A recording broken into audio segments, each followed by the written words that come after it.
Assalamualaikum warahmatullahi wabarakatuh. Selamat siang anak-anak. Gimana kabarnya hari ini? Alhamdulillah baik. Siang. Ini jam-jam rawan ya. Jam-jam segitu tuh jam rawan ngantuk. Baik. Ini kenapa cuma ada 3 anak ya? Harusnya 5 anak. Ya, Intan nggak masuk, Bu. Oh, Intan nggak masuk. Sama Dia kesiangan. iya, sama Nesya ya. Ya. Ya. Baik. Kalau begitu, sebelum kita memulai pelajaran pada siang hari ini, kita berdoa terlebih dahulu. Semoga apa yang diberikan pada hari ini bisa diberi kemudahan dan kelancaran. Iya, sudah dimulai. Berdoa selesai. Baik, untuk pertemuan pada siang hari ini adalah pertemuan yang keempat.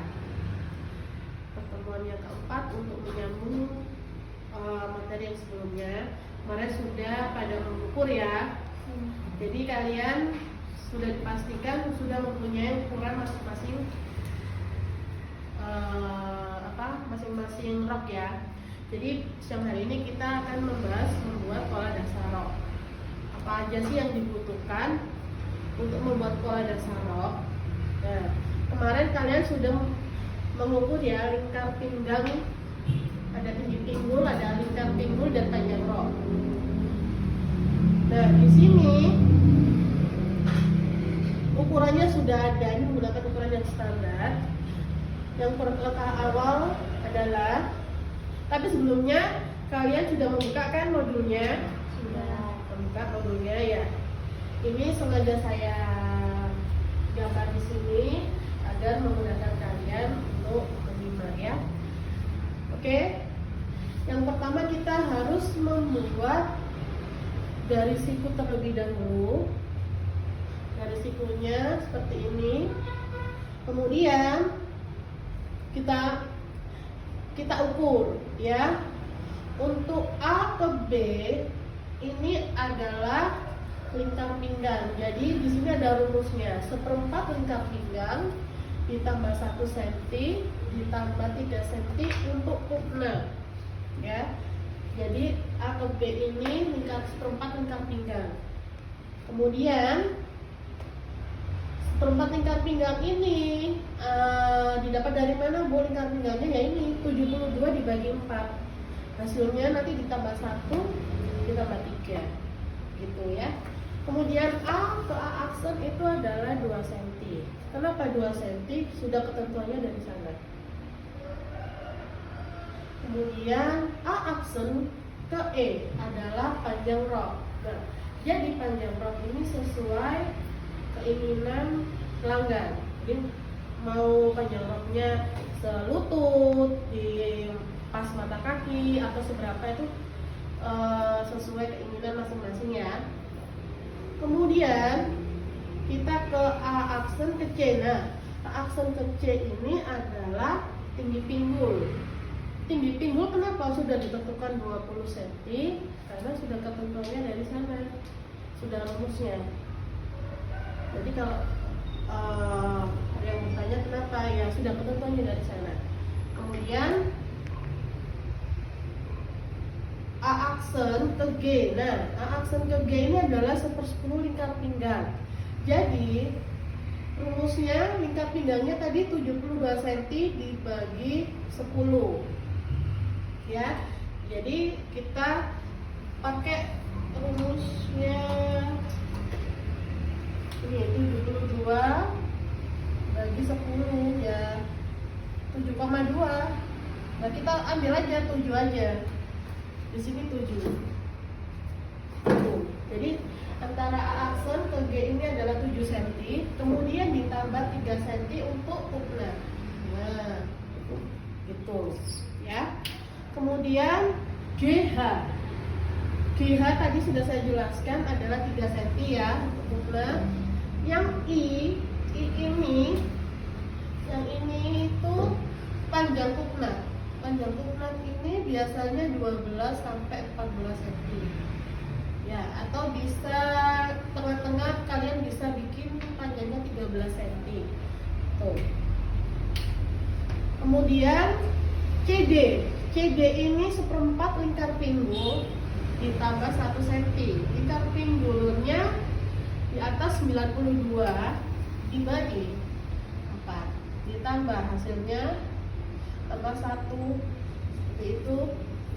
Kemudian kita langsung ke bawah EF. Nah, EF sama dengan CD. Apa sih Bu? Kenapa kok sama dengan CD? Nah, kenapa kok sama dengan CD? Itu karena kan kalau kita bikin rok itu kan lurus harusnya.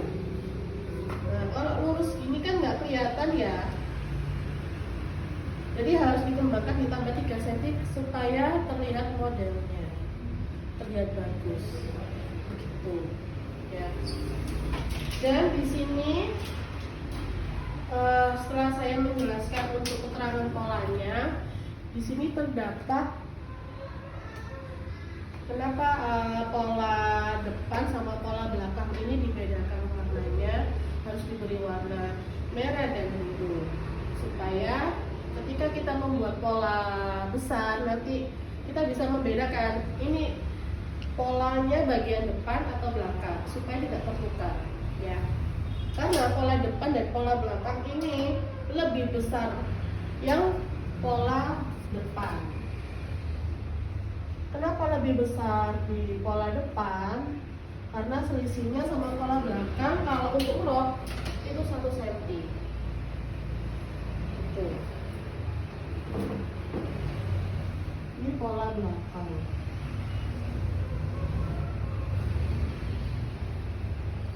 Nah, ada yang tahu nggak? Ini apa?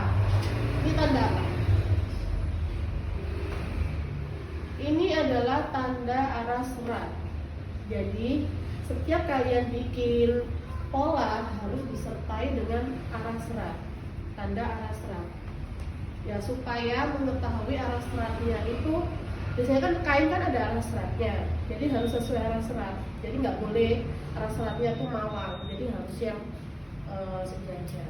Dan harus diberi keterangan TM. TM itu tengah muka. Terus untuk yang belakang itu TB. TB itu tengah belakang. Gitu. Nah, nanti tugas kalian untuk PR di rumah ya. Kalian bisa membuat pola depan sama pola belakang. Ya, ini saya nggak jelasin yang pola belakang ya, karena untuk kalian PR di rumah. Nah, mudah-mudahan insya Allah kalian juga sudah paham untuk pembuatan pola depan. Ya, mungkin dari sini ada pertanyaan. Saya mau bertanya. Baik, Untuk ketentuan panjang rok boleh panjang atau pendek? untuk ketentuan panjang rok itu boleh panjang atau pendek boleh. Jadi tergantung pelanggannya mau apa, roknya panjang atau pendek itu. Ada lagi yang ditanyakan? Panjang kupnat apa boleh lebih dari 13 cm? Kalau panjang kupnat lebih panjang dari 13 cm kayaknya kurang bagus ya. Bukan nggak boleh. Jadi ketentuannya sudah rumusnya itu 12 sampai 14 cm. Biasanya orang-orang pakainya 13 cm. Jadi kalau misalnya ada yang ditanyakan 14 lebih dari 13 cm sampai 15 kayaknya kurang bagus. Ya, jadi dibuat tengah-tengah aja 13, 12 atau 14. Itu melihat postur tubuh pelanggan. Ya, kalau misalnya postur tubuh pelanggannya itu yang nggak terlalu gemuk, itu bisa pakai di panjangnya 13. Kalau postur tubuhnya yang agak gemuk itu 14 supaya terlihat bagus modelnya. Itu baik, nggak ada lagi yang dipertanyakan ya. Jadi untuk tugasnya tadi sudah cukup jelas ya. Kalian membuat apa tadi? Membuat pola belakang ya. Saya sengaja nggak jelasin ini biar kalian bisa kerjakan ya. Yang pola depan juga dibuat ya. Untuk pengumpulan tugasnya besok ya. Besok kalian masuk seperti biasa untuk pembelajaran hari ini. Cukup sekian karena sudah selesai, ya. Baik, sebelum kita mengakhiri pelajaran pada siang hari ini, marilah kita berdoa supaya kalian berjalan diberi perlindungan. Oke, berdoa mulai.